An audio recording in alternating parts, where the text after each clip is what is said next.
What is up, gamers? It's your boy the Goods, and we are back for episode number 20 of Narcissu. We are on Narcissu second. Last episode we did half a prayer, and now we're doing 16 chapter Roadster. I did not get a haircut, as you can maybe tell. It doesn't look as good. I've been putting my hair up more because I don't want to cut it, but I do want to just kind of get it out of the way when I'm doing shit. You know what I mean? Time and a place. Let's get the fuck into it. Outside of the window was burning sunlight. Shit. Even though it was still early morning, the heat let you know it was going to be another midsummer day. Since last night, I hadn't seen Mother. More precisely, I had been on the brink of tears myself, filled with feelings of regret, and hadn't been able to face her. I'll apologize to Himeko-san. I felt really sorry to do so, but I didn't want to make Mother any more sad. There was a knock at the door. Setsumi, are you awake already? Mother? I opened the door. It was just before Mother left for her part-time job. I'm sorry about yesterday. Well, here, the two of you eat it together, okay? As she spoke, she handed over lunchboxes for two. Take care going. But it's fine. As your mother, I've thought it over. You're my precious daughter, but I can't be you. Softly, but with her usual kind face, she spoke.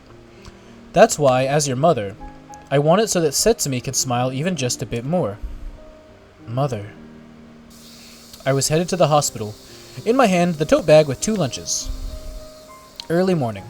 Abruptly, my feet stopped at the usual school.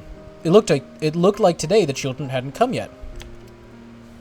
As always, I was facing the metal bar, and after gazing at it for a while, I quietly stretched my hand out. Placing strength into my arms, I pulled with all my might while kicking the ground. For just a moment, a sense of floating, and my body spun around. A somersault I hadn't done in months!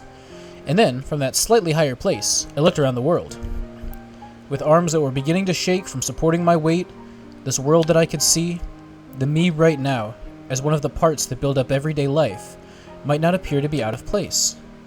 But that was an illusion. It's not like I was accepted. Placing the school behind me, I headed toward the hospital. I was sure she was waiting, so I hurried to her. Sorry to keep you waiting. Here, it's parked in the rear parking lot again. I understand. As I responded, I accepted the car key.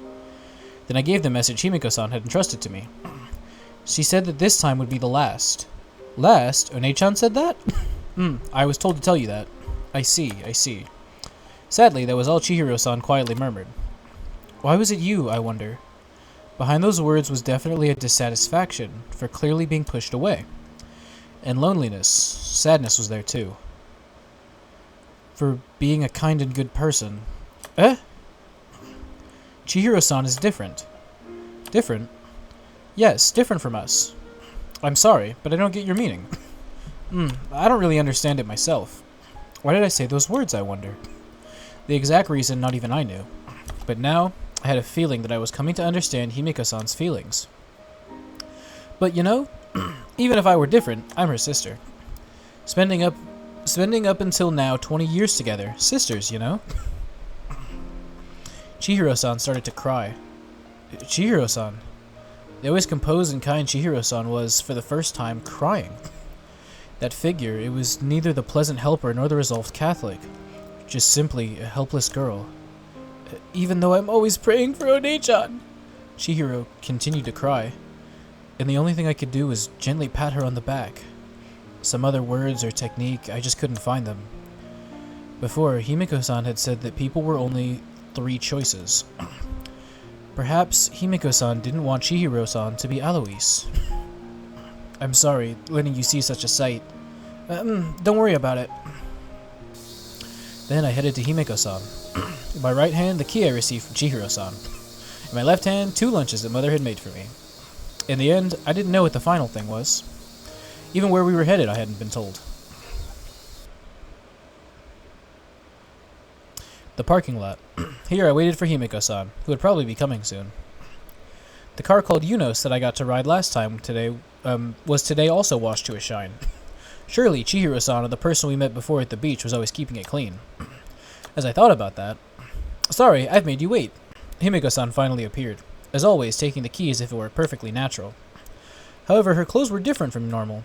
They were probably work clothing, something like white overalls, and were clothes you couldn't call pretty even insincerely. Oh, W2. Oh...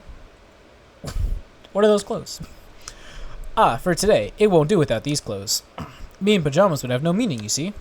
Even though normally whatever she did, it had been in pajamas. Was it that today she was not a resident of the 7th floor?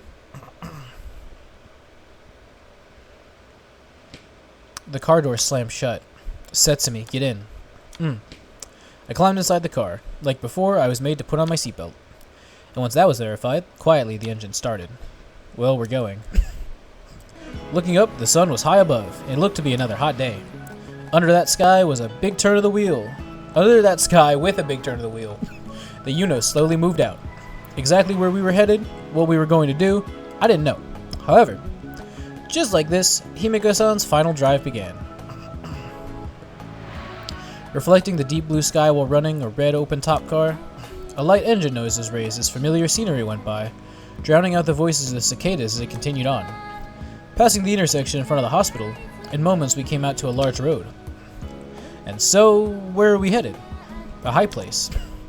I'm asking for the specific location. That, I don't know. Eh? That was a bit unexpected. It was Himiko-san after all, so whatever she said, I hadn't planned on being surprised, but... Is that supposed to mean you'll be going as you please? Well, a bit different. As the words are, I meant a high place. But just that, it was so abstract I had no idea. Well, I think I'll decide by the time we get onto the national road. Was it already decided, or was it something that could be decided so easily? Besides, even if a destination were decided, what about the route all the way there? There was no navigation system, and even though she was always looking at maps, it didn't look like she brought them today. Don't worry, no matter where we go, we won't get lost. How can you say that so confidently? Well, that's because I've already memorized all of Japan. The response came as if it were perfectly natural. Was that possible? It's not like I was doubting Himiko-san's words, but for me, it was quite unbelievable. Besides that, what I need right now, if it isn't a navigation system, it's also not a doctor. Then what? Indeed. Then after a moment of thinking, it's Professor Croquet. Again, saying that. The roadster continued on, from the city to the suburbs. Then, as green started standing out more, lowering the speed, we drove while eating Mother's lunch with our hands. But, Setsumi, it's surprising your family gave their permission, wasn't it, for staying out? By the way, in your family, I've become what sort of person? Someone from a normal ward? Or maybe a nurse? Himiko-san saw through everything. Certainly until yesterday, that's exactly how it was. I let them know you were someone from the 7th floor. Oh, that's quite amazing. I've revised my opinion of you a bit. But it seems like you're still unable to say you don't like these, eh? As she spoke, what was in her hand were the lunch's fries! Well then, One-san here will teach you a special way. Something like that exists? Yeah, it's very simple.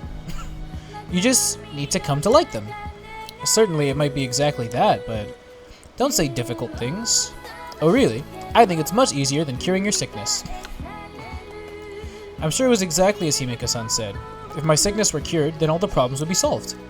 Mother, who had red in her hands, would not be sad, would once again smile and have beautiful manicures. Even that I understood. Understood, but it was something I couldn't do anything about on my own. Compared to that, coming to like fries might be a simple thing. The roadster continued on, its red hood reflecting the blazing sky. And then, just as the sun was coming close to its highest point, what appeared before us was an even bigger road! In moments we'll come out into the national roads. As she spoke, she pulled the car onto the shoulder and stopped. Decided on the destination? I'm still debating a bit. Hearing nothing other than a high place, just what exactly was she debating over, I had no clue. I guess if you're talking about high places, then it's Mount Fuji. Mount Fuji? If I hadn't been mistaken, that was certainly what it sounded like. Whatever you say, it's #1 in Japan after all, right? That really couldn't be thought of as serious. Mount Fuji's height? 3,776 meters. Probably didn't need saying, but Japan's highest mountain. I didn't know too much, but I'd heard that the snow remained even in the summer. For the winter, I had heard that only true mountain climbers could take it on. Well, shall we aim for it, Mount Fuji? No matter what, that's too reckless. I know, I'm not stupid. It's not like I'm aiming for the summit or anything. You can go up to the 5th station by car. Even that has about 2,000 meters to it. Even saying that, it's not like we had to go all the way to such a place. For normal people, it already had a reputation, and the two of us at the least couldn't be called healthy. And in Himeko-san's case, she was a resident of the 7th floor. Besides, compared to the 7th floor, it took place 100 times higher. Those words I just quietly listened to. I wasn't positive, but maybe Himeko-san really was going to jump down. I recalled before, while on the roof, she whispered that this height, it's not enough while looking through the fence. First, we'll head to Route 6 toward the Tohoku Expressway. With just that announcement, the roadster once again began running. Heading towards the National Road, she turned the wheel. From here to Mount Fuji, just how much distance was there? For me, I didn't even have an estimate. All I knew was, Himeko-san was not joking. It was serious. And also, she most likely would not get lost. From the National Road onto an even larger road, we then switched onto the expressways. Same as before. Perhaps because she was driving her usual safe way, the cars in the high-speed lane were rapidly passing her. Eventually, we came to a place with many tall buildings. It seemed that we had entered the Tokyo area. From the Itabashi Junction, we'll get on to Ikebukuro-zen. The road that had been straight until now changed to one that twisted. On that congested expressway, the roadster drove even slower. Just now, the one that passed us was an Audi. And before that was a Pajero, the new model Geomaster. Occasionally, Himeko-san would name cars that passed us on the expressway. It's a mysterious thing, isn't it? Just when it was decided I was to go to the 7th floor, I came to love cars much more. As she spoke, she slowly turned the wheel, matching the large curve ahead of us. That expression seemed somewhere sad, and also somewhat nostalgic to me. Do you also like cars? I don't know. If it's alright with you, should I give this to you? With her free hand, she pointed at her own car. How about it? Would you accept? After a moment's thought, I shook my head to the side. More so than the problem of not having a license, I felt it was something I shouldn't accept. I see. Everyone's gone and turned me down. From the Tokyo Gaikon Expressway, we'll get to the Tomei Expressway. With those words, and a big turn of the wheel, the car shook just a bit.